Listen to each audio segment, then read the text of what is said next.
बिस्मिल्लाहिर्रहमानिर्रहीम अस्सलाम वालेकुम दोस्तों, मैं आपकी खिदमत में हाजिर हूँ फॉरेक्स मार्केट में गोल्ड के इंट्राडे और शार्ट टर्म एनालिसिस के साथ। तो आज एफओएमसी मिनट्स थे।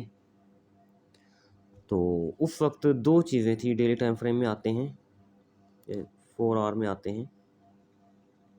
तो दो ऑप्शन थे हमारे पास, या दो, हमें इस तरह समझें, हमारे जहन में दो बातें थी। एक तो मार्केट अप चली जाए, एक तो ये बात थी। दूसरी बात ये थी कि शायद ये जो सपोर्ट है मार्केट की, ये जो जोन है मार्केट का, बाय जोन इस वक्त पड़ी हुई है बाय जोन के ऊपर, इसको ब्रेक कर जाए।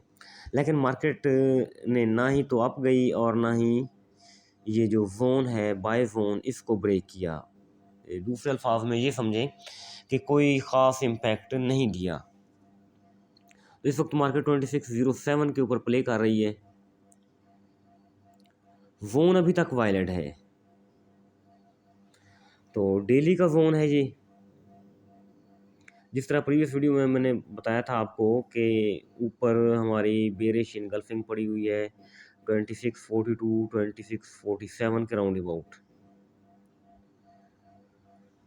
तो ये एक जोन है। अगर मार्केट कोई जोन ऐसा बनाती है या कोई ऐसा स्ट्रक्चर बनाती है तो उसको रिस्पेक्ट देती है। लेकिन आज सारा दिन हमने वेट किया, मार्केट ने रिस्पेक्ट नहीं दी। अलबत्ता H4 में देखें या बाकी टाइम फ्रेम में भी देखें, मार्केट निस्बतन लोअर लो बना रही है इस वक्त। यानी पहला इसने जो हाई लगाया आज सुबह अर्ली मॉर्निंग तकरीबन 24, फिर हाई लगाया 22, फिर हाई लगाया 20, फिर 17 और सो ऑन नीचे की जानिब। तो अब सिचुएशन ये है कि क्या होगा नेक्स्ट।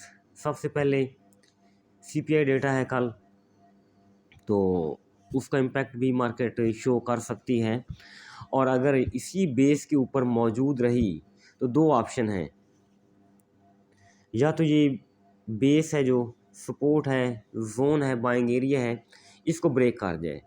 अगर इसको ब्रेक करेगी तो 2540 और 2560 ये स्ट्रॉन्ग जोन है। लेकिन ये वाला जोन वीकली जोन है, ये प्ले हो सकता है,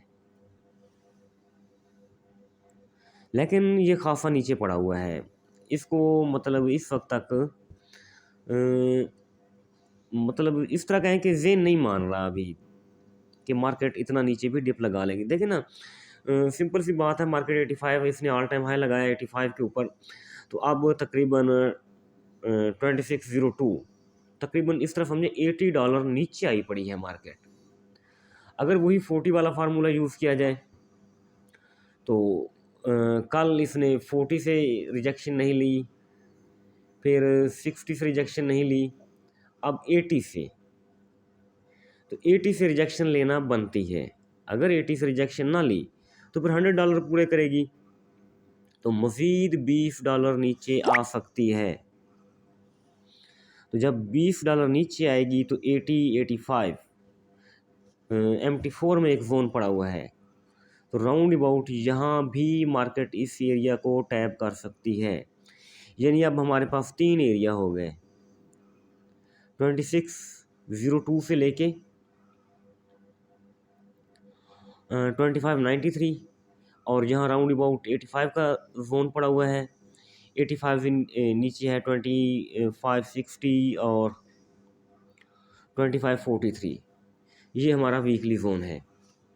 तो यहाँ तक मार्केट टैप कर सकती है। डेली में जाया जाए तो चूंकि डेली का जोन था, मार्केट ने रिस्पेक्ट दी है, अभी तक इसको ब्रेक नहीं किया, अभी उम्मीद बाकी है। यानी ये जोन अभी वैलिड है, अभी टूटा नहीं है, इसके नीचे कैंडल क्लोज नहीं की मार्केट ने। और मेरी जो राय है, शायद इसी जोन से ही मार्केट को उठना पड़ेगा। आज Asia session, London session, US session, तीनों सेशन में मार्केट ने अपना जो लो है उसको कंफर्म किया, ब्रेक नहीं किया। तो डेली के हवाले से लो जो है या बेस है या जिसकी सपोर्ट है वो कंफर्म हो चुकी है।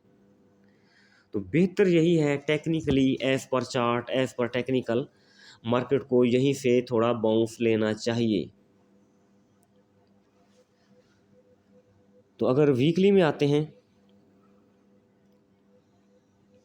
तो वीकली कैंडल भी इसके ऊपर टैप कर रही है, लेकिन एक मुझे जो ख़तरा लग रहा है ना, थोड़ा सा ख़तरा मुझे ये लग रहा है, सॉरी,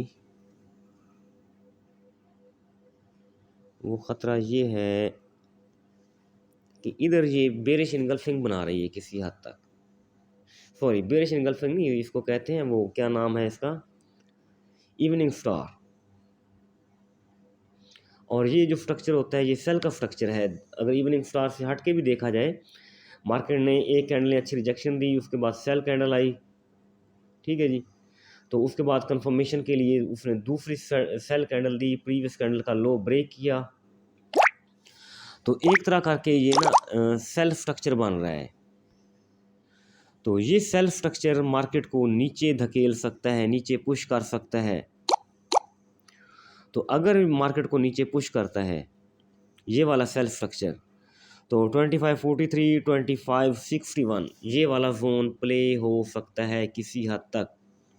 इसके हमें चांसेस हैं, या इसके भी हमें दूसरे अल्फाज में ख़तरा मौजूद है। तो अब देखना ये है कि कल न्यूज़ है, न्यूज़ टाइम में अगर ये जोन ब्रेक होता है तो लामहला निचला जोन प्ले होगा। तो अगर ये जोन ब्रेक नहीं होता बल्कि यही जोन प्ले होता है जो डेली का जोन है हमारे पास 93 से 2604 के दरमियान, तो मार्केट यहीं से ऊपर जाएगी। ऊपर जाने के बाद फिर जो हमारी नेक्स्ट सेलिंग बनेगी 42, 47 के या 34 और 37 के राउंड अबाउट बन सकती है। तो कल चूँकि इम्पोर्टेंट न्यूज़ है, एहतियात करेंगे, एसएल के बगैर ट्रेड ओपन नहीं करेंगे। बेहतर है कि जब न्यूज़ गुजर जाए, किसी लेवल पर मार्केट आ जाए, तभी कोई ट्रेड पकड़ने की कोशिश करेंगे। अपना बहुत सारा ख्याल रखिएगा, मुझे दुआ में याद रखिएगा। थैंक यू, अल्लाह हाफिज़।